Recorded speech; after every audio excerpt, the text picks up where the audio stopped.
Good morning students. आज का topic बहुत रेलेवेंट है और बहुत इम्पॉर्टेंट टॉपिक है, क्योंकि ये आपने कभी सुना भी नहीं होगा। और अभी तक हम सिर्फ नेगेटिव इम्पैक्ट्स पढ़ रहे थे कि हमारी जो टेक्नोलॉजी है या जो हमारी इंडस्ट्रीज़ हैं उनके जो मतलब उनकी वजह से मोस्टली उनकी वजह से क्या हो रहा है कि हमारा एनवायरनमेंट है वो डिस्ट्रॉय हो रहा है या एनवायरनमेंट के ऊपर नेगेटिव इम्पैक्ट्स आ रहे हैं, हेल्थ पे नेगेटिव इम्पैक्ट्स आ रहे हैं। But now this is the presentation which is basically for the showing the role of IT, that is information technology in the environment and the human health, कि environment में और human health में उसमें उसका क्या basic importance है और क्या रोल है। तो ये मैं डिटेल में एक एक चीज़ के अंदर डिस्कस करूँगी कि हम मॉनिटरिंग में या कहाँ कहाँ उसको यूज़ कर रहे हैं। तो first of all we are seeing the role in the environment, के एनवायरनमेंट के अंदर या एनवायरनमेंट प्रोटेक्शन के अंदर हम मॉनिटरिंग करते हैं एनवायरनमेंट के अंदर, air pollution, water pollution, noise pollution. तो what is the basic role of the IT और the information technology in the environment conservation. Now information technology, as you know, IT, इसकी एप्लीकेशन क्या होती है? आईटी जैसे नाम से ये कि कंप्यूटर्स हैं, टेलीकम्युनिकेशंस हैं, इसके इक्विपमेंट्स हैं, सॉफ्टवेयर्स हैं। और ये क्या करती है? It stores, it retrieve the end जो भी हमारा डाटा होता है, जो भी हमारी इंफॉर्मेशन होती है, उसको ये क्या करता है? स्टोर करता है, रिट्रीव करता है और ट्रांसमिट करके एक पर्टिकुलर एक इंफॉर्मेशन तक पहुंचाता है। एक पर्टिकुलर डाटा को वो मैनिपुलेट करके, उसको एक्टिवेट करके, उससे फिर हमें रिजल्ट्स मिलते हैं। जैसे कि अभी आपको पता है कि कोविड हमारे बहुत ज़्यादा आया हुआ है, तो कोविड के अंदर भी आपने देखा होगा कि आईटी का एक सॉफ्टवेयर है जो हमारा को ऐप है, कोवैक्सीन का ऐप है, वो वैक्सीनेशन में बहुत इंपॉर्टेंट हो रहा है। सिमिलरली बहुत सारे ऐसे ऐप्स हैं, बहुत सारी ऐसी चीज़ें हैं जिनमें हम बीपी मॉनिटर कर सकते हैं। हम अपना जो हमारा पार्शियल ऑक्सीजन का जो प्रेशर है उसको हम मॉनिटर कर सकते हैं, SpO2 बोलते हैं जिसको। तो हम हार्ट रेट कर सकते हैं। आजकल ऐसी बहुत सारी आपने वॉचेस देखी होंगी, बहुत सारे आपने ऐसे डिवाइसेस देखे होंगे जिसमें आपका हार्ट रेट पता लग जाता है, आपकी या आपकी बहुत सारी आपको मतलब जो ह्यूमन हेल्थ से रिलेटेड चीज़ें हैं वो आपको पता लग जाती हैं। तो there are many industries which are dealing in the computer, hardware बनाती हैं, there make softwares. Hardware basically उनके पार्ट्स को बोलते हैं, सॉफ्टवेयर जो उसके अंदर जो हमारा डाटा स्टोरेज होता है, जो उसके अंदर मैनिपुलेशन होती है, वो हम उस सॉफ्टवेयर के थ्रू होती है। फिर कुछ इलेक्ट्रॉनिक्स आइटम्स होती हैं, गैजेट्स होते हैं, like you have pen drive, you have various kind of other gadgets, semiconductor devices हैं, इंटरनेट डिवाइस हैं, जिनके through you can use the IT को आप यूज़ कर सकते हैं।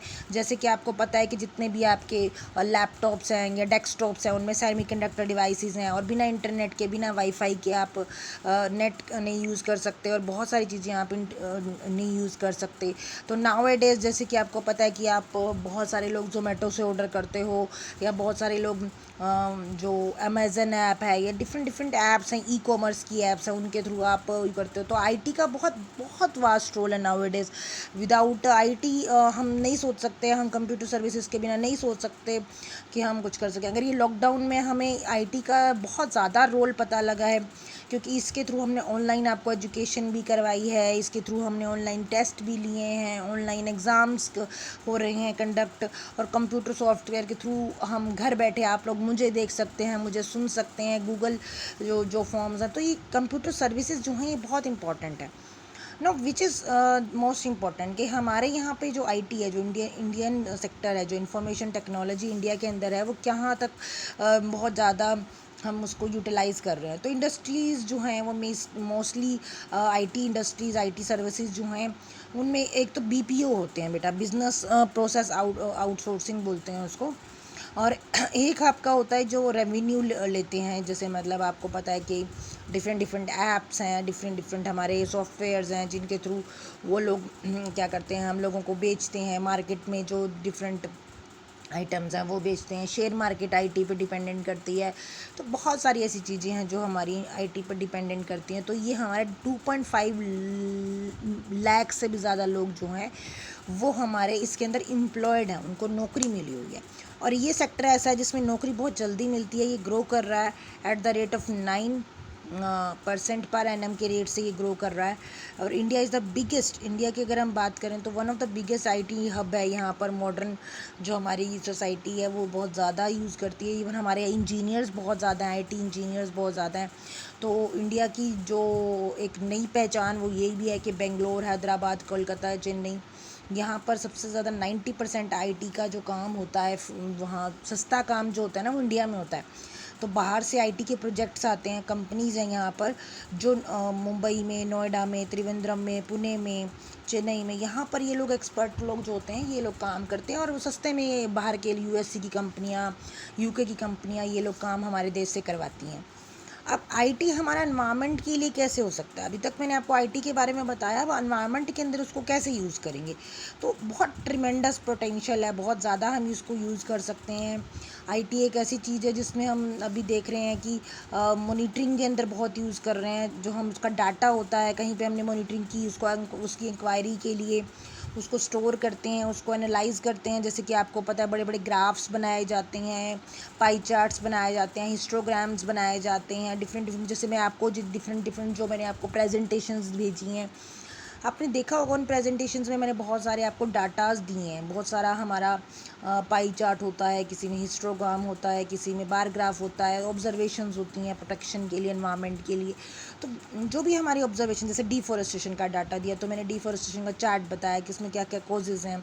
तो वो जो डाटा होता है वो आईटी के थ्रू बन रहा है, ठीक है। हम प्रोटेक्शन के लिए क्या करते हैं, अगर हम एनालिसिस कर रहे हैं, जब डिफरेंट डिफरेंट पॉल्यूटेंट्स का एनालिसिस कर रहे हैं, जैसे कि नाइट्रस ऑक्साइड का या सल्फर डाइऑक्साइड गैस का, कोई भी हम एनालिसिस कर रहे हैं, तो उसको भी हम एनालिसिस को भी हम उसमें स्टोर कर सकते हैं, ऑब्जर्व कर सकते हैं, उसका चेंज मॉनिटर कर सकते हैं। तो ड्रामेटिकली अगर हम देखें तो उसकी जो कॉस्ट है वो बहुत ज़्यादा रिड्यूस हो गई है, क्योंकि बहुत ज़्यादा लोग इसको यूज़ कर रहे हैं, इजीली अवेलेबल हो जाता है, इसकी स्पीड बहुत ज़्यादा इन्हांस कर रही है। और बहुत ज़्यादा हम ये भी मानते हैं कि जो प्रोडक्टिविटी है, जो हमारी जो रिक्वायरमेंट है वो भी इंक्रीज़ कर रही है विद द चैलेंजेस के हम, जैसे जैसे अब लॉकडाउन हो रहा है और बहुत सारे चैलेंजेस आ रहे हैं, बीमारियाँ आ रही हैं, उसके बाद भी हमारी आईटी इंडस्ट्री ग्रो कर रही है। तो बेटा एक डाटाबेस होता है, डाटाबेस क्या होता है, जैसे सॉफ्टवेयर मैंने आपको बताया कि एक तो मशीनरी है और एक उसके अंदर काम करने वाली चीज़ है। तो हमारे लिए जो मोस्ट इंपॉर्टेंट चीज़ है, मोस्ट इंपॉर्टेंट एप्लीकेशन आईटी के अंदर है, वो कलेक्शन ऑफ डाटा है। डाटा को कैसे वो यूटिलाइज़ करते हैं, डाटा के बाद वो कैसे उसमें से इंफॉर्मेशन को निकालते हैं, उसको स्टोर करते हैं, उसको रिलेट करते हैं। तो वो जो इम्पोर्टेंट चीज़ है उसको हमें करना है। तो मोस्टली आपने देखा होगा कि ये बहुत ईजी है, आसानी से हो जाती है। जैसे कि अब आपने देखा गूगल फॉर्म पहले किसी को नहीं आते थे, बनाने नहीं आते थे, यूज़ करने नहीं आते थे, तो ये यूज़र फ्रेंडली है। अब आप लोग बना भी सकते हैं, आप उसमें बहुत सारी चीज़ें भेजते हैं, हमें इंफॉर्मेशन मिल जाती है, बहुत कन्वीनियंट होता है, हर एक का डाटा अवेलेबल हो जाता है, लार्ज अमाउंट में हमें डाटा मिल जाता है, ईमेल आईडीज़ मिल जाती हैं, जो हम एक एक बच्चे को फ़ोन करके करते हुए हमने सिर्फ गूगल फॉर्म पे क्लिक किया, हमारे पास जो इन्फॉर्मेशन है वो हमारे पास ऑन हैंड आ जाती है। तो गैदर करना बहुत आसान हो जाता है इन्फॉर्मेशन को। फिर एनवायरनमेंट जो डाटाबेस होते हैं, एनवायरमेंटल के डाटाबेस है, पहले हमने डाटाबेस की बात की थी, तो अब हम एनवायरमेंटल डाटाबेस की बात कर रहे हैं। तो यूनाइटेड स्टेट के अंदर एनवायरनमेंट प्रोटेक्शन एप्लीकेशन का ऑफिस है, वहाँ पर वो लोग अलग अलग डाटाबेस बनाते हैं। जैसे कि अगर पेस्टिसाइड कंट्रोल करना है, कि हमें पेस्टिसाइड का देखना है, या हमें वाइल्ड लाइफ को कि पेस्टिसाइड कहाँ कहाँ पे यूज़ हो रहा है, कौन कौन सा पेस्टिसाइड है, कितना कितना यूज़ हो रहा है, तो उसके लिए प्रोग्राम के लिए डाटाबेस बनाए गए हैं, कुछ ऐसे मतलब सॉफ्टवेयर बनाए गए हैं जहाँ पर वो असेस कर सकते हैं, उसको यूज़ कर सकते हैं, जो ये बता सकते हैं कि कहाँ कहाँ एनवायरनमेंट को इफेक्ट हो रहा है। दूसरा वाइल्ड लाइफ प्रोटेक्शन के लिए ऐसे डाटाबेस हैं जहाँ पर आप एक वो लगा देते हो, छोटा सा पैरामीटर लगा देते हो थोड़ा सा, जिससे आप शेरनी को या किसी भी मतलब एनिमल को आप आइडेंटिफाई कर सकते हो कि वो किस जगह पर है, कहाँ पर है, उसकी एक्टिविटी को मॉनिटर कर सकते हो। ऐसे डॉल्फिन्स के अंदर किया जाता है, बहुत सारे एक्वेटिक फिशेस के अंदर किया जाता है, बहुत सारे प्लांट्स हैं उनकी ग्रोथ मॉनिटर करने के लिए उनके लिए डाटाबेस बनाए जाते हैं कि वो कितना ग्रो कर रहे हैं। जैसे कि अब ये जो आप मेडिसिन बना रहे हैं तो उसका जो वैक्सीनेशन है कोरोना की है, कोई भी है, तो उसमें जैसे हम टेस्टिंग करते हैं, माउसेस पे करते हैं, किसी भी एनिमल पे करते हैं, उसके ऊपर भी हम क्या करते हैं, मॉनिटरिंग करते रहते हैं और उसका जो डाटा होता है वो फीड करते रहते हैं। तो वो भी डाटाबेस होता है कि उसने पहले दिन का उसका क्या एक्शन था, दूसरे दिन का क्या था, उसमें क्या क्या चेंजेस आए, क्या क्या टॉक्सिसिटी के बेसिस आए, तो वो सारा डाटाबेस होता है बेटा। तो यूनाइटेड नेशन बहुत सारे डाटा बनाता है, बेसिस बनाता है। आपने देखा होगा बहुत सारे सॉफ्टवेयर होते हैं, जैसे कि आपको सॉफ्टवेयर में आपको पता है कि कई तो आपके एंटीवायरस के सॉफ्टवेयर होते हैं, कई आपके उसी तरीके से कुछ एनवायरनमेंट प्रोटेक्शन के सॉफ्टवेयर भी होते हैं। तो यूएनईपी एक काउंसिल है यूनाइटेड नेशन एनवायरनमेंट प्रोटेक्शन की, ये मेंटेन करती है, it maintains the several data states as national, sub regional, regional, global and statistical area में, और वो उनको उनकी थीम्स के ऊपर मैप बनाती है कि कहाँ कहाँ पे कौन कौन से एरिया जो है वो रेड मार्क में आ रहे हैं, कौन से ग्रीन में है। तो जैसे पॉपुलेशन का हो गया कि कहाँ ज़्यादा पॉपुलेशन है, कहाँ कम पॉपुलेशन है, कहाँ पे एनिमल्स जो हैं वो एंडेंजर्ड हैं, या कहाँ पर फॉरेस्ट का एरिया बहुत कम है। तो डिफरेंट डिफरेंट अलग अलग थीम्स हैं बेटा। क्या क्या थीम्स हो सकती हैं, जैसे फ्रेश वाटर के अंदर के भी कहाँ पानी फ्रेश मिल रहा है, कहाँ ब्रैकिश वाटर है। पॉपुलेशन का जैसे मैंने आपको बताया अभी, दैट पॉपुलेशन मॉनिटरिंग के अंदर हम कर सकते हैं, पॉपुलेशन ग्रोथ की मॉनिटरिंग कर सकते हैं, पॉपुलेशन डेमोग्राफी के ऊपर कर सकते हैं कि अर्बन एरिया में कितने पर्सनस पर स्क्वायर किलोमीटर पर एरिया में रह रहे हैं। और अब we can also see the data for forest के ऊपर देख सकते हैं, जितनी भी फॉरेस्ट हैं उनकी मॉनिटरिंग हो सकती है। फॉरेस्ट के अंदर कितनी रेनफॉल हुई, कितना आपका वहाँ पे मॉइस्चर कंटेंट है, क्या क्या वहाँ पर स्पीशीज़ हैं, क्या क्या वो मॉनिटरिंग वो हम कर सकते हैं। क्लाइमेट चेंज को जो हम 30 साल से मॉनिटर कर रहे हैं, फ्रॉम लास्ट 30 ईयर्स डाटाबेस जो हैं वो हमें बहुत इंपॉर्टेंट इन्फॉर्मेशन दे रहे हैं कि क्लाइमेट कहाँ कहाँ चेंज हो रहा है, कहाँ पर रेनफॉल पैटर्न चेंज हो रहा है। उस डाटाबेस की वजह से हमें पता लग जाता है कि 2020 के अंदर कितना टेम्परेचर था, 2021 में कितना था, कितना वेरिएशन आया, क्या चेंज हुआ। डिज़ास्टर्स के ऊपर पता लग जाता है कि कहाँ कहाँ डिज़ास्टर ज़्यादा आ रही हैं, कहाँ कम आ रही है। हेल्थ के ऊपर कि कौन कौन सी हेल्थ प्रॉब्लम्स हैं, वो उनकी वजह से ज़्यादा हमें वैक्सीनेशन की या इलाज की ज़रूरत है, कौन कौन सी प्रॉब्लम्स हैं। सिर्फ प्रिकॉशंस ही इंपॉर्टेंट हैं। तो जीडीपी के लिए भी बहुत इंपॉर्टेंट है हमारे देश की, क्योंकि हमारा एनवायरनमेंट अगर सेफ़ रहेगा, क्लीन रहेगा, तो इंडिया के अंदर बहुत सारी चीज़ें अपने आप ही ऑटोमेटिकली ठीक हो जाएंगी और हमारा जीडीपी भी इंक्रीज़ करेगा। अगर हम इंडिया की बात करें तो इंडिया में मिनिस्ट्री है बेटा एक एनवायरनमेंट एंड फॉरेस्ट की, उसका एक मिनिस्टर भी होता है जैसे जयवर्धन जी हैं। तो गवर्नमेंट ऑफ इंडिया कंप्लाइजेज जो है database on various biotic communities, वो हमारा जैसे फॉरेस्ट गार्ड्स हैं, फॉरेस्ट रेंजर्स हैं, वो वाइल्ड लाइफ एनिमल्स के ऊपर डालते रहते हैं डाटा, उनके ऊपर ओपिनिंग करे रखते हैं। उसी तरीके से वाइल्ड लाइफ सेंचुरीज़ के अलावा भी हमारे कंजर्वेशन के लिए जहाँ जहाँ फॉरेस्ट हैं, जहाँ पर खेजड़ी के ट्रीज़ हैं, जहाँ पर पीपल के पेड़ हैं, जहाँ पर हमारे ऐसे पेड़ हैं जो मतलब बहुत ख़त्म होने के कगार पर हैं, तो वहाँ पर भी हम फॉरेस्ट कवर में भी डाटाबेस लगाते हैं। हम देखते रहते हैं कि मॉनिटरिंग करते रहते हैं कि क्या क्लाइमेट का इफ़ेक्ट हो रहा है प्लांट्स के ऊपर, क्या इफ़ेक्ट हो रहा है वाइल्ड लाइफ के ऊपर, क्या वेदर रिलेटेड चीज़ों का इफ़ेक्ट हो रहा है।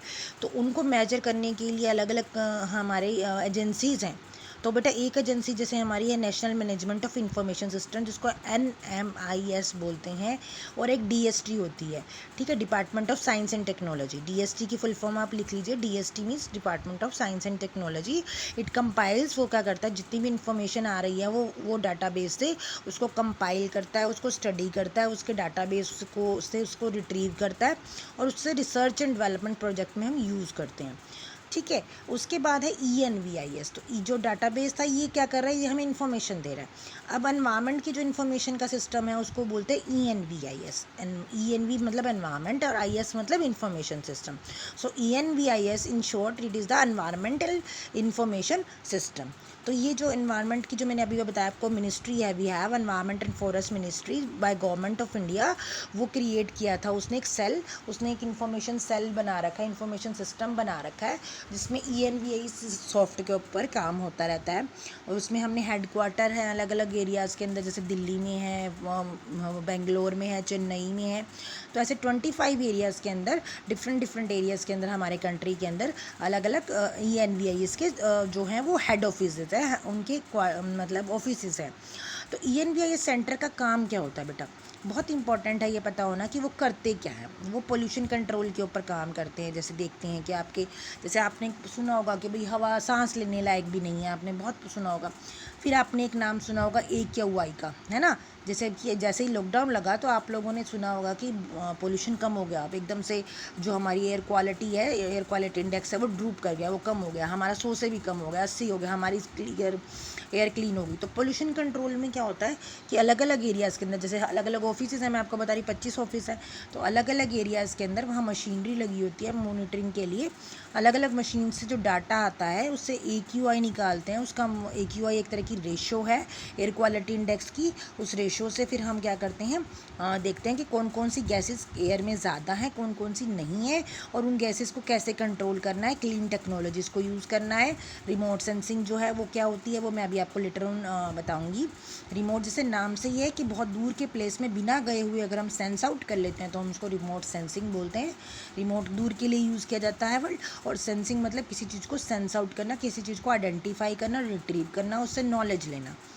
कोस्टल इकोलॉजी की बात करते हैं बेटा। कोस्टल इकोलॉजी जैसे आपको पता ही है कि कोस्टल एरियाज़ होते हैं जो समुद्र और ज़मीन जो होता है, मतलब उसके अंदर का जो पार्ट होता है वो कोस्टल एरिया होता है, उसको कोस्ट बोलते हैं, कई बार उसको शोर भी बोलते हैं। और वहाँ की इकोलॉजी का मतलब है कि वहाँ पर जो एनिमल्स रहते हैं, वहाँ पे जो प्लांट्स ग्रो करते हैं, या वहाँ पे जो सैंड है वो किस तरह की है, कि वहाँ का क्लाइमेट किस तरीके का है, वहाँ की जो इकोलॉजी है, वहाँ के एबायोटिक और बायोटिक कंपोनेंट्स और जो वहाँ पे एनिमल्स रहते हैं उनके हैबिटेट से रिलेट करता है। देन बायोडाइवर्सिटी क्या होती है? Bio means living, diversity means variation, variety and variability among the living species. Then the Western Ghats, ये हमारे इंडिया के अंदर दो घाट्स होते हैं, ईस्टर्न और वेस्टर्न घाट्स। वेस्टर्न साइड के ऊपर वेस्टर्न घाट्स आ रहे हैं जो हमारे गुजरात से शुरू होकर हमारे केरला तक हैं, और ईस्टर्न घाट्स हमारे आ रहे हैं हमारे जो हमारा बिहार है, बिहार से लेकर हमारा तमिलनाडु तक ईस्टर्न घाट्स हैं। तो ये दो बड़े बड़े हमारे घाट्स हैं जहाँ पे ये कोस्टल एरिया के लिए घाट यूज़ किया जाता है वर्ल्ड बेटा। एंड एनवायरनमेंट मैनेजमेंट सिस्टम जो है ये इन घाट्स के ऊपर जो जो हमारी इकोलॉजी है, जो वाइल्ड एनिमल है, इनको देखता है, इनको मॉनिटर करता है, इनकी मीडिया को रिलेट करता है कि वहाँ पर एनवायरनमेंट का क्या क्या है, क्या क्या चीज़ें हैं, वहाँ पर हम कौन कौन सी एनर्जी को यूज़ कर सकते हैं। जैसे ओशन से ओशन थर्मल एनर्जी रिलीज़ होती है, या वहाँ पर कोस्टल एरियाज़ में आपने देखा होगा कि विंड एनर्जी बहुत ज़्यादा है, तो वहाँ से हम विंड फॉर्म बना सकते हैं, विंड मिल यूज़ कर सकते हैं, different kind of renewable energies uses कर सकते हैं, सोलर एनर्जी डिवाइसेस लगा सकते हैं। और डेजर्टिफिकेशन को रोकना to nowadays is very much important. एक बहुत बड़े प्रोजेक्ट्स आए हुए हैं DST के पास, डिपार्टमेंट ऑफ साइंस टेक्नोलॉजी के पास, जिसमें ये है कि जो हरियाणा है, हरियाणा का वेस्टर्न पार्ट जो है वो बहुत डेजर्टिफिकेशन हो जा रहा है, मतलब मरुस्थलीकरण होता जा रहा है। डेजर्टिफिकेशन मीन्स मरुस्थलीकरण, यानी कि जो हमारी फर्टाइल सोइल है, जो हमारी टॉप मोस्ट सोइल है, जो फर्टाइल होती थी, वो क्या बन रही है अब, वो मरुस्थल, मतलब यानी कि वो पहले इनफर्टाइल बनती है और फिर धीरे धीरे उसमें रेत में ये ना जाते, जिसमें हमारा कुछ भी वेजिटेशन ग्रो नहीं कर सकती। तो that is very much problematic situation for our future. अगर इस तरीके से होगा तो पॉपुलेशन तो बढ़ रही है, बट हमारी जो फूड डिमांड्स हैं वो प्लांट्स के ऊपर बेस्ड है, हमारी एग्रीकल्चर जो है वो हमारी बेस्ड है। तो अगर डेजर्टिफिकेशन हो जाएगी तो उसकी वजह से बहुत दिक्कतें हमारे फ्यूचर में आएंगी। देन मैनग्रोव्स की जो वो है, मैनग्रोव्स जो इंक्रीज़ कर रहे हैं, वाइल्ड लाइफ है हमारी। वाइल्ड लाइफ मैनग्रोव्स हम आर्टिफिशियल मैनग्रोव्स भी बना रहे हैं। वाइल्ड लाइफ के लिए हम चाह रहे हैं कि वाइल्ड लाइफ जो इंक्रीज़ करे, जो हिमालयन रीजन पर याक हैं, या जो भी एंडेंजर्ड स्पीशीज़ हैं, जो स्पीशीज़ हैं which are not available nowadays और which are very much less in number, उनका नंबर बढ़ाया जाए, माइनिंग एक्टिविटीज़ को मॉनिटर किया जाए। So as you I told you that remote sensing एक टेक्निक होती है जिसके थ्रू हमें पता करते हैं। जैसे अभी 25 एरियाज़ के नाम बताए मैंने आपको कि ओनली देयर आर 25 एरियाज़, तो 25 एरियाज़ से पूरे देश के अंदर इतने गांव हैं। अकेले हरियाणा के अंदर ही 6000 से ज़्यादा गांव हैं, मतलब 7000 के आसपास गांव हैं। तो हम हर एक जगह पे एक्चुअल बिना जाए तो वहाँ पे मॉनिटरिंग नहीं कर सकते। तो ये तो पहले वाली सिचुएशन थी, बट रिमोट सेंसिंग ने क्या किया, IT ने क्या किया, आज हमारे लिए एक बहुत इजी प्लेटफॉर्म दे दिया कि हम एक्चुअल में वहाँ पर बिना गए, without any physical contact, without any reaching to the site, हम बिना एक्चुअल कहीं, जैसे तो शाम का सबको पता है, तो शाम खाना भिवानी के पास एक एरिया है, वहाँ पर क्या होता है, वहाँ पर माइनिंग एक्टिविटीज़ होती हैं। तो वहाँ पर स्टोन या क्रशर्स के काम किए जाते हैं, वहाँ से पत्थर निकाला जाता है। तो अगर हमें वहाँ पे माइनिंग के पर मॉनिटरिंग करनी है, तो मैं वहाँ बिना गए हिसार में बैठे हुए, हारसेक हमारा एक इंस्टीट्यूट है जो 25 सेंटर्स में से आता है, Haryana remote sensing application centre है बेटा, उसका नाम ही ऐसा है, देखो हारसेक, HER फॉर हरियाणा, R से remote sensing and application centre. तो वहाँ रिमोट सेंसिंग एप्लीकेशन सेंटर में हम क्या करते हैं कि वहाँ पर पिक्चर्स आती हैं, जो एरियल पिक्चर्स हैं, जो हमारे सैटेलाइट्स हैं, जो हमारे डिफरेंट आपने देखा होगा कि सैटेलाइट्स हमारे जियो स्टेशनरी ऑर्बिट्स में गए हुए हैं, जहाँ से हमें एरियल फोटोग्राफ्स मिलती हैं, पिक्चर्स मिलती हैं। तो उन पिक्चर्स के थ्रू, उन सेंसर्स के थ्रू हम क्या करते हैं, अर्थ की जैसे डेली पिक्चर्स होती हैं, तो आज 22 जून की, 23 जून की पिक्चर्स से हम चेंजेस को क्या कर सकते हैं, हम मोनीटर कर सकते हैं। तो बहुत सारे ऐसे सेंसर्स लगाए जाते हैं उनके ऊपर, जिसमें हम वेदर को, क्लाइमेट को या नेचुरल डिज़ास्टर्स को क्या कर सकते हैं, रिमोट सेंसिंग डाटा से मैप कर सकते हैं, उनको आइडेंटिफाई कर सकते हैं। तो what are the uses of the remote sensing data? Number 1, हम the studies are focused for mapping. हमारा काम मेनली क्या होता है रिमोट सेंसिंग का, वो मैप करने का होता है कि वो इंडिया के मैप के ऊपर देखेंगे कि कितना एरिया ऐसा है जो अफेक्टेड है, जिसमें मॉनिटरिंग की रिक्वायरमेंट है, जिसमें हमें प्रोडक्टिविटी की रिक्वायरमेंट है। तो हम कहाँ कौन कौन से एरियाज़ पे बेसिकली वर्क कर रहे हैं नाउ-अ-डेज़।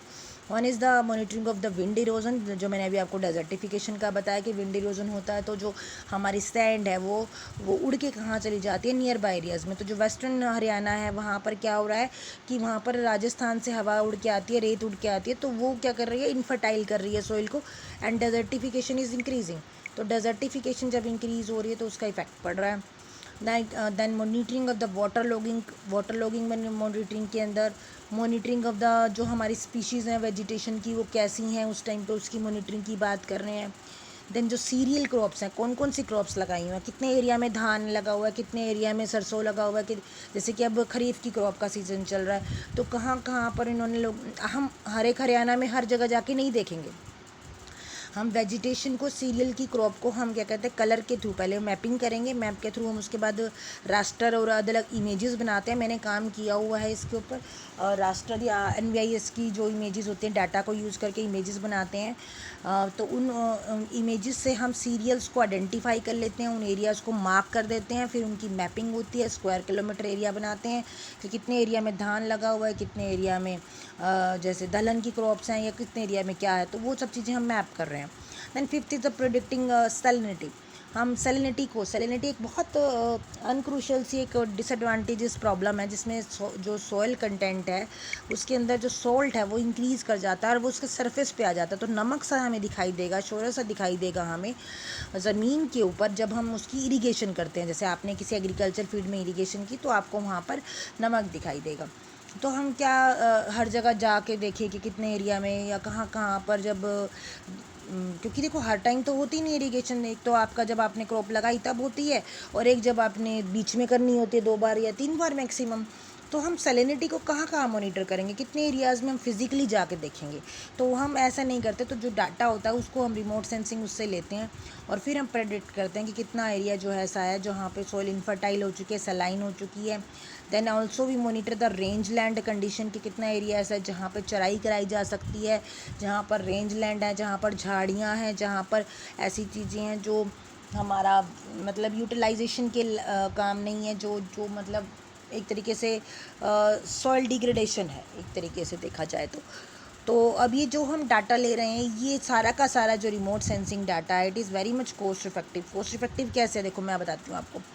एक तो देखो आप हरियाणा में या दिल्ली में या कहीं पे भी, आप चाहे मैसूर में जा रहे हैं, चाहे आप किसी भी गांव में जा रहे हैं, महाराष्ट्र के या गोवा के या कहीं भी, गुजरात, किसी भी एरिया में हरियाणा इंडिया के अंदर, तो आप एक बात बताइए कितना आपका पेट्रोल लग जाएगा, कितने आपको दिन भर रहना पड़ेगा, कितनी मॉनिटरिंग मुश्किल हो जाएगी, कितना TDS जॉब है, आपको अपना सारा एक तरीके से ऑफिस उठा के लेके जाना पड़ेगा, और मॉनिटरिंग बहुत लंबी पड़ती है।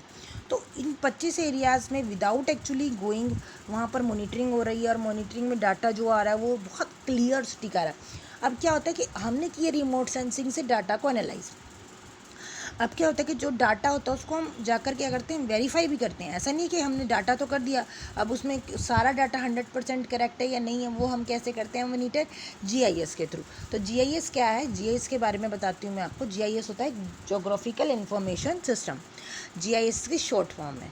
तो ये डिज़ाइन किया जाता है कि हम कैप्चर करें, स्टोर करें और मैनिपुलेट करें जो हमारी पिक्चर्स आई थी ना, एरियल पिक्चर्स आई थी रिमोट सेंसिंग डाटा के थ्रू, उसको हमने क्या करना है, स्टोर करके फिर मैनिपुलेट करना है, उसको चेंज करना है, उसके अलग अलग, जैसे मैंने अभी आपको बताया कि जहाँ धान लगा हुआ है, जहाँ दलहन लगा हुआ है, जहाँ तिल की खेती हो रही है या जहाँ गन्ना लगा हुआ है, तो उस एरिया को मैंने क्या करना है, अलग अलग करना है। तो मैं क्या करूँगी, उसको मैनिपुलेट करूँगी ना, डाटा को उसको मैनेज करूँगी, उसके अंदर नाम लिखूँगी कि यहाँ राइस है जी, यहाँ ये चीज़ है, यहाँ ये चीज़ है।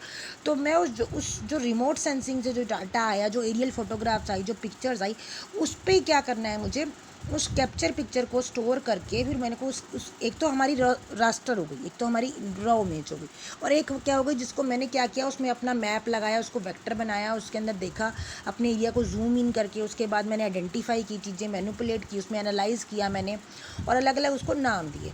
तो ये ब्रॉडर डिसिप्लिन है, बहुत बड़ा मतलब चीज़ है, जिसमें ज्योग्राफी के बच्चे जो हैं, जो अभी बीए में हैं, ज्योग्राफी ले रहे हैं, या जो बच्चे अब आगे आगे जाके एमए करेंगे या जो ज्योग्राफी करेंगे, उनको जीआईएस के बारे में ज़्यादा पता लगेगा, क्योंकि उनको मैपिंग कराई जाती है।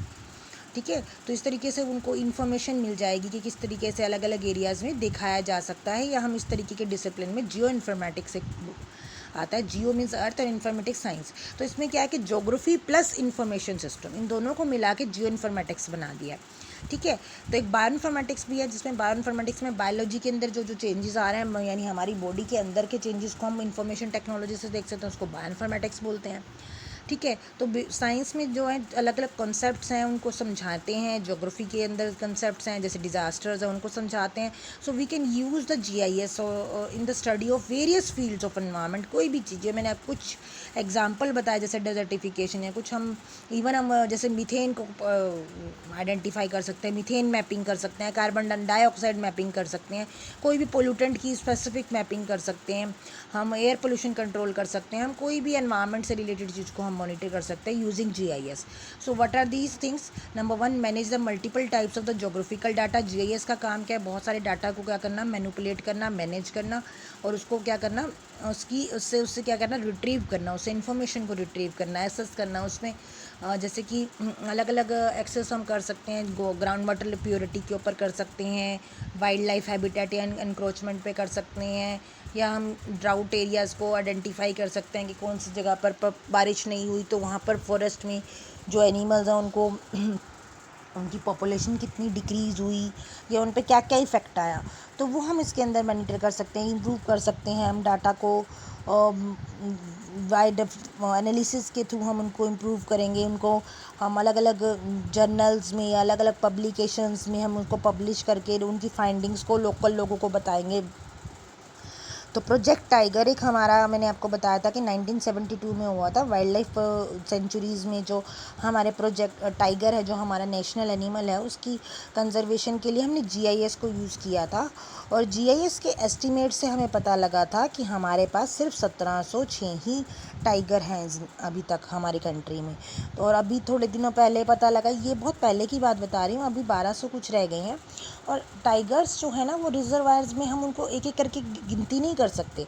तो जीआईएस से के थ्रू हम उनके पास जाए बिना भी हमें पता लग जाता है कि वो वहाँ पर सर्वाइव कर रहा है, वहाँ पर एक है या वहाँ पर 2 या 3 है, डिफरेंट काइंड ऑफ हम देख सकते हैं। Then what are the challenges towards this GIS and all other IT technologies? Challenges देखो हर फील्ड में होते हैं, every field has a different kind of challenge.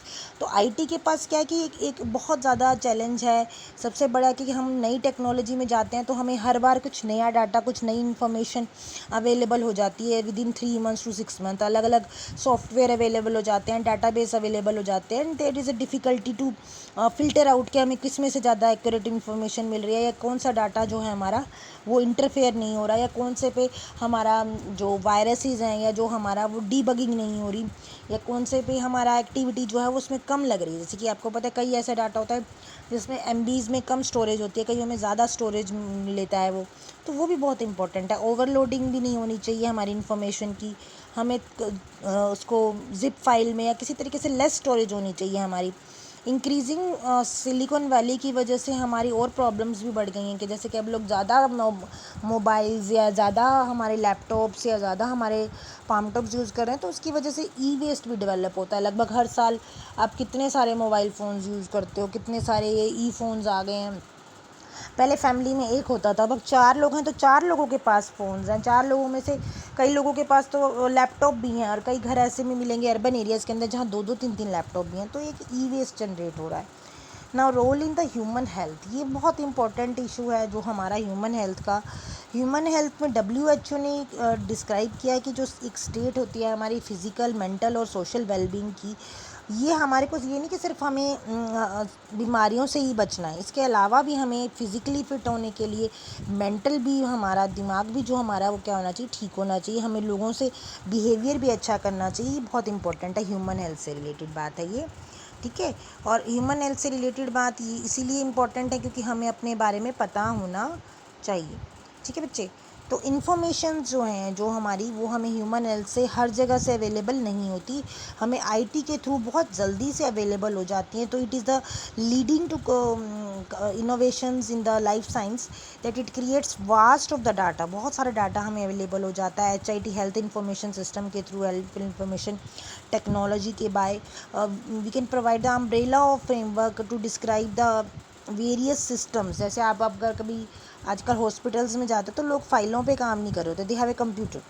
तो कंप्यूटर में उनका एक पूरा हेल्थ मैनेजमेंट सिस्टम होता है जिसमें उनका कंप्यूटराइज सिस्टम में उनको ये पता होता है कि कौन पर्सन आपका एडमिट है, कौन नहीं है, कि क्या नाम है, किसको क्या प्रॉब्लम है, क्या मतलब पूरा का पूरा उनका एक कंप्यूटराइज सिस्टम है, ठीक है। उस कंप्यूटराइज सिस्टम में वो क्या कर सकते हैं, मैनेज कर सकते हैं उनकी इन्फॉर्मेशन को। तो हर दिन की इन्फॉर्मेशन, उनका डाटाबेस उनके पास स्टोर हो जाता है कि किसको क्या प्रॉब्लम है, क्या डायग्नोज है, डॉक्टर्स की अगर वो राय लेना चाह रहे हैं या क्या किसी को क्या प्रॉब्लम आ रही है, तो वो ब्रॉड सेंस में वो डाटा जो है उनके पास अवेलेबल होता है।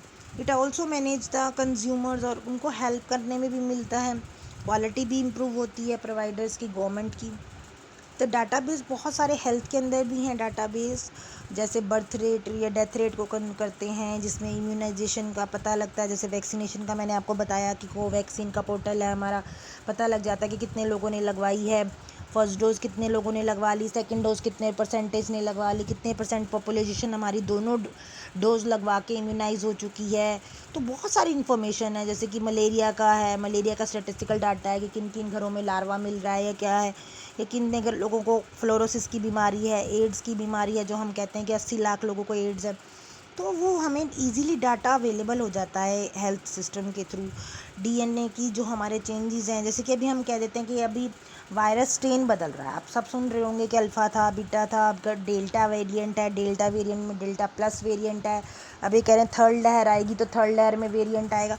तो हम क्या कर रहे हैं, उसका DNA चेंज देख रहे हैं, उसकी DNA की जेनेटिक इन्फॉर्मेशन, उसकी कि वो किस किस पॉपुलेशन पे इफेक्टिव है, कितने, जैसे कभी ये कहा कि यूपी में आज की तारीख में 22 डेल्टा प्लस वेरिएंट मिले हैं। तो वो हमें कैसे पता लग रहा है, मेडिकल रिकॉर्ड्स के थ्रू, यानी फिंगरप्रिंट्स हैं जो हमें स्टोरेज है उनके थ्रू हमें अवेलेबल हो रहा है, ठीक है। तो इस तरीके से हमें बहुत सारी चीज़ें जो हैं वो हमें डाटाबेस के थ्रू अवेलेबल होती हैं, मेडिकल रिकॉर्ड्स के थ्रू अवेलेबल होती हैं, और उनको हम असेस कर सकते हैं। तो बायोलॉजिकल डाटाबेस बहुत सारे होते हैं, जैसे कि हम एनिमल्स के ऊपर बात कर रहे हैं इस समय। एनिमल्स के अंदर जीनोम होते हैं या प्लांट्स के अंदर जीनोम होते हैं, जिसमें आपने सुना होगा 306 वैरायटी है गेहूँ की, या 700 कुछ है, 706 हैं। तो अलग अलग वैरायटीज़ के अंदर अलग अलग डाटाबेस हैं, जिसके डाटाबेस से हमें पता लग जाता है, इन्फॉर्मेशन मिल जाती है कि भी हाँ अब हमारा कौन सा, जिसका प्रोटीन सोर्स ज़्यादा है, किसमें कितना ग्लाइसेमिक इंडेक्स है, क्या न्यूक्लियोटाइड है, क्या जीनोटाइप है जीनोम है। तो NCBI क्या होता है, एक सेंटर है, national centre for biotechnology information, जिसमें वो लोग जो मीटिंग कराते हैं, या जो डिफरेंट डिफरेंट एनिमल्स की, या डिफरेंट डिफरेंट जो हमारे कहते हैं ना हाइब्रिड वैरायटीज़ बनाते हैं, एनिमल्स की भी होती हैं, हाइब्रिड प्लांट्स भी होते हैं, सीड्स भी होते हैं। तो national centre for biotechnology information advances gives the access to the biomedical and the genomic information, genetic information, and they have also PDB. PDB क्या होता है, PDB is the protein data bank, और several banks हैं, PCR का database होता है उनके पास, अलग अलग मतलब कंप्यूटर से जुड़े हुए कुछ उनके पास टेस्ट होते हैं, डाटाबेस होते हैं, पाथवेज होते हैं, जिनसे वो RNA की स्टडी कर लेते हैं। RNA की स्टडी क्यों इंपॉर्टेंट है, RNA स्टडी वायरस के लिए इंपॉर्टेंट है, वीरोलॉजी के अंदर होती है। देन प्रोटोमिक्स से होती है, प्रोटीन इंटरेक्शन डाटाबेस होते हैं, बहुत सारे अलग अलग डाटाबेस हैं जिनके थ्रू बीमारियों का, कुछ ऐसी बीमारियां होती हैं जो जेनेटिक लेवल पे होती हैं, उनका पता लग जाता है। बहुत सारी ऐसी बीमारियां हैं जो बढ़ रही हैं, जैसे आपको पता है कि जब ये वुहान में शुरू हुआ था, वुहान में तो एक जो लैब थी, उसके लैब ने ही बता दिया था कि ये एक फैलने वाली बीमारी है, तभी तो ये पेंडेमिक की फॉर्म में फैली है। तो जो ग्लोबल बर्डन है डिजीज़ का वो कैसे बढ़ रहा है, कि वो मोर्टिलिटी हो रही है, लोग मर रहे हैं, वो डिसेबल हो रहे हैं। अभी पोस्ट कोविड बहुत सारी डिजीज़ हो रही हैं, HIV से जो इफेक्टेड होते हैं उनको बहुत सारी इंजरीज हो जाती हैं, रिस्क हो जाते हैं उनको। तो बहुत सारे रिसर्चर्स हैं, 5,000 से ज़्यादा रिसर्चर्स हैं, 300 इंस्टीट्यूट्स हैं, 50 कंट्रीज़ के अंदर लगभग लगे हुए हैं। और 1990 के अंदर बहुत सारे एक्सपर्ट्स ने बहुत सारी बीमारियों के ऊपर पता लगाया, एस्टिमेट किया कि डिजीज़ के क्या कोजेज़ हैं, क्यों डेथ्स बढ़ रही हैं वर्ल्ड वाइड, और कैसे हम उनको कम कर सकते हैं। हर मतलब एरा में कुछ ना कुछ ऐसी पैंडमिक आई हैं। 1900 अगर हम देखें कि 1980 से लेकर 1900 मतलब उस टाइम पे मलेरिया एक बहुत बड़ी पैंडमिक थी। जब पुनेन मिल गई उसके बाद हमारे लिए मलेरिया पैंडमिक नहीं रही, डेंगू आया। तो बहुत सारी ऐसी बीमारियां हैं, जिसके बाद स्वाइन फ्लू है, ऑर्थराइटिस है, अलग अलग बीमारियां आती रही। और कोविड ने तो 2 साल से आप लोगों को परेशान कर ही रखा है। अब आगे बायोमेट्रिक्स। बायोमेट्रिक्स क्या होती है? जैसे कि आप में से सभी के पास आजकल मोबाइल फ़ोन्स हैं। आपने देखा होगा कि कुछ मोबाइल फ़ोन हमारे हाथों के सेंसर से टच हो, जैसे ही हमने हाथ टच किया फिंगरप्रिंट से क्या होता है, खुल जाते हैं और वो हम उसको ऑपरेट कर सकते हैं। उसी तरीके से हमारी कुछ आँखों की आइरिस होती है, उसके टच से हो जाते हैं, खुल जाते हैं डिस्टिंक्ट। तो कुछ ऐसी चीज़ें हैं जो हमारी डिस्टिंक्ट हैं, जो मेजरेबल हैं, जो दूसरों से अलग हैं, हमारी इंडिविजुअल आइडेंटिटी हैं, है ना। तो वो बायोमेट्रिक्स पे डिपेंडेंट करती है। तो biometrics is the related to the human characters, हमारे करेक्टर्स के ऊपर बेस्ड हैं, हमारे ट्रेड्स के ऊपर बेस्ड हैं। ट्रेड्स करेक्टर्स का ही दूसरा नाम है हमारे, जो अलग अलग, जैसे आँखों का रंग है, उनके अंदर आइरिस के अंदर अलग अलग स्ट्रक्चर होते हैं, उससे बेस पे आपने देखा होगा कईयों की सिर्फ आँखों को देख कर ही खोल देते हैं। तो वो बायोमेट्रिक्स बहुत इंपॉर्टेंट है। कंप्यूटर साइंस में ये बहुत आज के टाइम में, जिसमें ऐसे सेंसर्स हैं जिसके थ्रू आपका फ़ोन आप ही के आँखों से या आपके हाथों से ही खुलेगा। तो ये बहुत इंपॉर्टेंट है। आधार के बारे में मैं बता रही हूँ कि जो हमने आधार सिस्टम चलाया, आधार सिस्टम हमारे इंडिया के अंदर जो है वो तो फेमस है ही है, but it is the world's largest biometric database in the world also. और इसकी वजह से फिंगरप्रिंट जो हमारे दोनों हाथों की उंगलियों के हुए, आइरिस स्कैन हुआ, फेस फ़ोटो हुआ, वो सबसे ज़्यादा कंपाइल हमारे देश में हुआ है। उसके बाद बायोइन्फॉर्मेटिक्स में भी आपको बता रही थी, जैसे अभी जियो इन्फॉर्मेटिक्स का आया था, वैसे ये बायोइन्फॉर्मेटिक्स है। ये भी इंटरडिसिप्लिनरी फील्ड है, that is basically for the software tool to understand the biological data, जिसमें हम एनिमल्स या फिशेज़ हैं या जो भी हमारे रेप्टाइल्स हैं, बर्ड्स हैं, उनके अंदर हम जो उनका डाटा है, जो प्लांट्स हैं, उनका डाटा मॉनिटर कर सकते हैं विद द कंप्यूटर साइंस। और मैथमेटिकल के कुछ मॉडल्स होते हैं, स्टैटिस्टिक्स हैं, जिसमें काई-स्क्वायर टेस्ट, जाई टेस्ट, ये टेस्ट यूज़ करके कोरिलेशन रिग्रेशन की थ्योरी लगा के, तो इस तरीके से बायोलॉजिकल डाटा को स्टडी किया जाता है। कुछ बहुत सारी एप्लीकेशन भी हैं इसकी, जैसे कि लिटरेचर के अंदर या बायोइन्फॉर्मेटिक्स को हम प्रोटीन एनालिसिस में यूज़ कर रहे हैं, एल्गोरिथम लगा के यूज़ कर रहे हैं। तो इसकी बेसिस पे बहुत सारे रिसर्च पेपर, जर्नल्स और बहुत सारी स्टडीज़ हो रही हैं। Now moving to the next field, that is the telemedicine. ये पहले फ़ॉरेन में ज़्यादा इम्पोर्टेंट होती, पर अभी हमारे देश में बहुत ज़्यादा चल रही है। टेलीमेडिसिन जैसे नाम से, ये टेलीफोन से, ठीक है ना, यानी मोबाइल फ़ोन से एक तरीके का कम्युनिकेशन कर रहे हैं और यूज़ कर रहे हैं हम इंफॉर्मेशन टेक्नोलॉजी को, जिसमें हम क्लिनिकल केयर कर रहे हैं फ्रॉम द डिस्टेंस। जैसे कि अगर कोई पर्सन गाँव में बैठा है तो वो शहर में बैठे हुए डॉक्टर से क्या कर सकता है, टेलीमेडिसिन के थ्रू अपनी क्या कर सकता है, ट्रीटमेंट ले सकता है, अपनी लाइफ बचा सकता है। जिससे दूरी का डिस्टेंस नहीं होगा कि हमें जाना ही है भाई 90 किलोमीटर दूर हम जाकर अपना ट्रीटमेंट कराएं। क्रिटिकल सिचुएशन में तो जाना ही पड़ेगा, इमरजेंसी सिचुएशन में तो जाना ही पड़ेगा, पर एकदम से अगर आपको ज़रूरत है, कोई दवाई की ज़रूरत है, तो आपको रिमोट एरियाज़ में बैठे बैठे भी आपको स्पेशलिस्ट जो हैं, जो एम डॉक्टर्स, जो स्पेशलिस्ट डॉक्टर हैं, उनसे आपको बेनिफिट मिल सकता है, उनसे आपको परामर्श मिल जाएगा, आपकी जो दूरी का अंतर है वो कम हो जाएगा। और इसकी वजह से जो आप अपनी बीमारियां हैं, जैसे कि कोविड है, अब कोविड के लिए हर एक इंसान को हॉस्पिटलाइज होने की ज़रूरत नहीं होती, तो उससे क्या होता है, ट्रांसमिटेशन हो जाता है कि जो हमारा इन्फेक्शन है वो दूसरे लोगों तक पहुंच सकता है। अगर हम घर में ही, कई लोग ऐसे हैं जो घर में ही अगर आइसोलेट हो गए हैं तो वो बच गए हैं। उसी तरीके से ऐसी बहुत सारी बीमारियां हैं, जैसे कि एड्स में भी हैं, कई जगह कई इन्फेक्शियस बीमारियां, जिसमें क्या कि हमें सिर्फ ट्रांसमिशन से बचना है। तो डॉक्टर के पास जाएंगे तो डॉक्टर भी रिस्क में आ गया ना, उसके साथ जो स्टाफ है, जो और लोग हैं, जहाँ ट्रांसपोर्टेशन में हम जहाँ ट्रांसपोर्ट कर रहे हैं। तो टेलीमेडिसिन एक बहुत नया फील्ड है और बहुत अच्छा फील्ड है, जिसमें मैं कह रही हूँ कि हम लोग बिना ही पैसे खर्च किए, ज़्यादा पैसे भी नहीं खर्च करें, हमारी इकोनॉमिकल, हमारी पॉकेट के लिए भी अच्छा है, और हम बिना पैसे खर्च किए, ना एम्बुलेंस का खर्चा, ना जाने का खर्चा, हमें बहुत अच्छा ट्रीटमेंट मिल जाता है। देन ई हेल्थ, ये तो आपको पता ही है, आजकल फार्मेसी ऑनलाइन हो गई है, मोबाइल फ़ोन से लिंक हो गई हैं, ऐप्स हो गई हैं एम हेल्थ करके, जिसमें आप अपना डाटा डाल सकते हैं, अपना हाइट वेट, आपका वाइटल इंडेक्स आ जाएंगे कि आपका बीएमआई क्या है, बेसल मेटाबॉलिक रेट क्या है, जो हमारी हेल्थ प्रॉब्लम्स हैं। जैसे कि अब सबको पता है कि ऑक्सीजन लेवल कम हो रहा था सेकेंड वेव के अंदर, कोरोना के अंदर लोगों का 94 से। तो बहुत सारे ऐसे सॉफ्टवेयर हैं जिनमें पता लग जाता है कि SpO2 लेवल क्या है, आपका हार्ट रेट क्या है, मेंटल इलनेस है, जिन लोगों को जो मेंटली डिस्टर्ब रहते हैं, डिप्रेशन में रहते हैं, उनको ये ई हेल्थ के सॉफ्टवेयर जो हैं वो यूज़ करने होते हैं, जिनसे उनका पता लग जाता है कि उन्होंने कितने बजे खाना खाया, क्या एक्टिविटी की, क्या असेसिबल रहे। तो इस तरीके से कुछ हमारे सॉफ्टवेयर जो हैं वो बहुत अच्छे हैं, जिसमें साइकोलॉजिकल जो पीड़ित लोग हैं या जो लोग घर में बैठे हैं वो जाना पसंद नहीं करते, या उनको लेके जाना मुश्किल है क्लिनिकल वर्क के लिए, तो उनको थेरेपी देनी है, तो ऑनलाइन उनको थेरेपी दे रहे हैं, काउंसलिंग कर रहे हैं, उनकी हेल्थ प्रॉब्लम्स को वो कर रहे हैं। तो ई हेल्थ, जैसे कि ये दूर बैठा है इंसान, भूटान में है, कहीं है, तो बड़े देशों के लोग जो हैं वो क्या कर रहे हैं, मॉनिटर कर रहे हैं उनको अपने कंप्यूटर पे ही, उनके सिम्टम्स देखकर, उनसे कंसल्टेशन करके, उनसे बात करके और उनको ठीक कर रहे हैं।